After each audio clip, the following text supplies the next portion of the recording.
So, going to the second example, the displacement in meters of a particle moving in a straight line is given by this function. The displacement is equal to t squared plus 2t, where t is measured in seconds.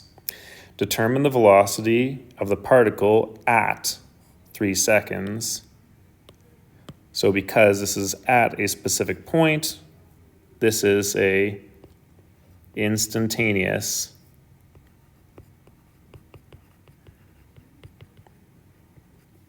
velocity.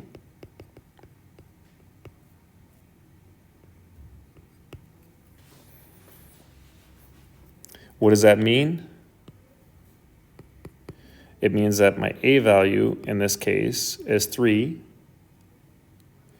And from that, I know that my f of 3, I can solve using 3 squared plus 2 times 3 to get 15.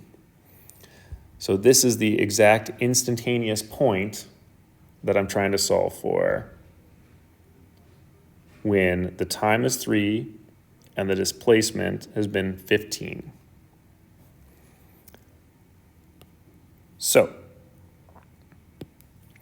we're going to use our first formula, and we're going to say that the velocity at this point, or at this time of a, is going to equal the limit as h approaches 0 of f of h plus a minus f of a divided by h. We're going to substitute in the values that we know. So we're going to say that this is the limit as h approaches 0 of, if it is f of h plus a, then it's f of h plus my a value is 3 minus f of 3 divided by h.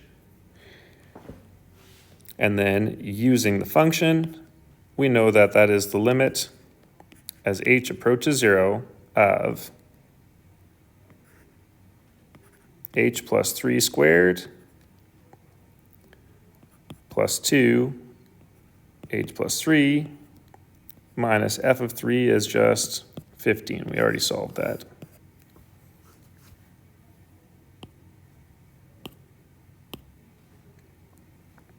And this is divided by h. Well, to make my life easier, I'm going to treat that h plus 3 squared plus 2h plus 3 minus 15 just as a polynomial, right? Just like if I had x squared plus 2x minus 15, I can just factor this. And I know that it's going to give me h plus 3 plus 5 and h plus 3 minus 3, just using our inspection method for factoring. Or, when I simplify it, the limit as h approaches 0 of h plus 8, and then h plus 3 minus 3 is just going to give me h divided by h, and just like every time that we use this formula, we have an h that cancels out. So I'm just taking the limit as h approaches 0 of h plus 8, and if h is approaching 0, then that's 0 plus 8, or 8 meters per second at 3 seconds.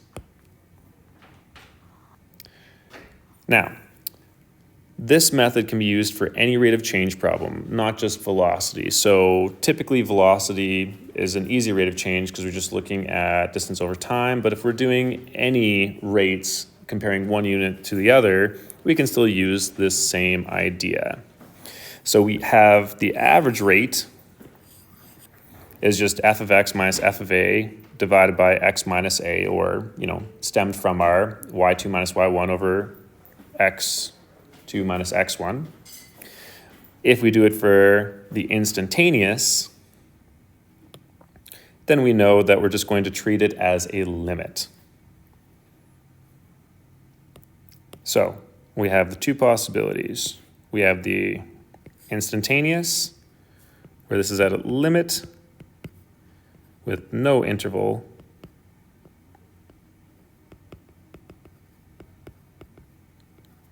or a single point.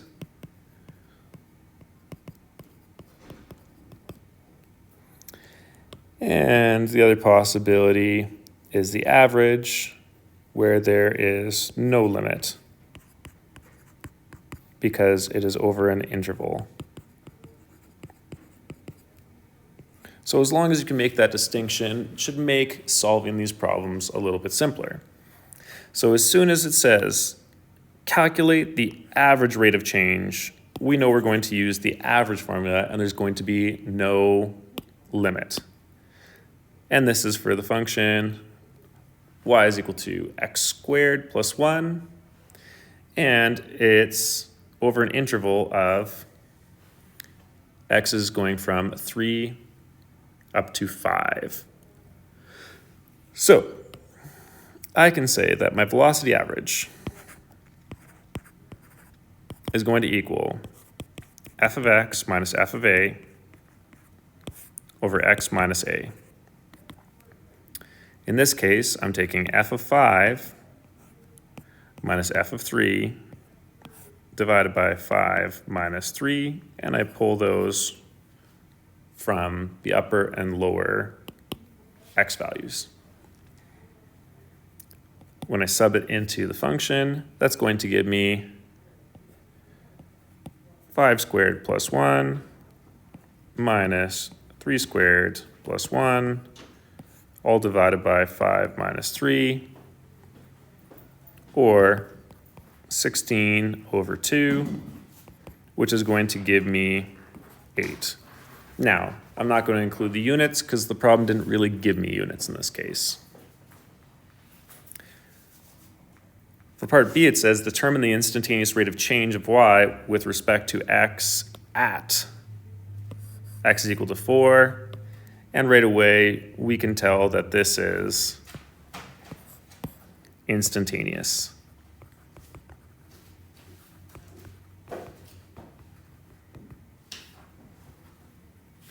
So we're going to say that that is our velocity at -4. And that's going to equal the limit as h approaches 0, or actually, let's use the other formula because we haven't used it yet. Let's say that we're going to do the limit as x approaches a, -4, for f of x minus f of -4, all divided by x minus -4. This is going to give me the limit as x approaches -4 of x squared plus 1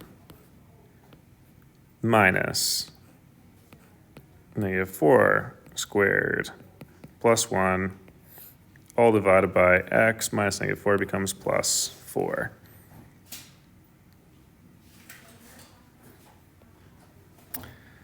This is going to give me the limit as x approaches -4 of x squared plus 1 minus -4 squared plus 1 is x squared minus 16.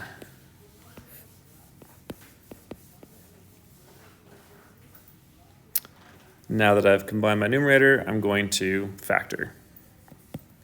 This is equal to the limit as x approaches -4 of x minus 4, x plus 4, all divided by x plus 4.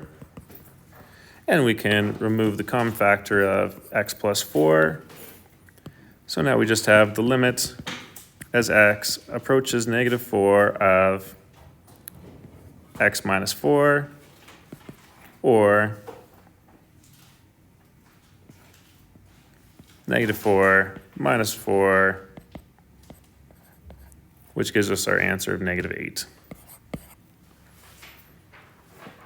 So remember, the big thing you need to be able to recognize is it over an interval or is it instantaneous? As long as you can remember that, it should be simpler to be able to pull out which formula you're going to use.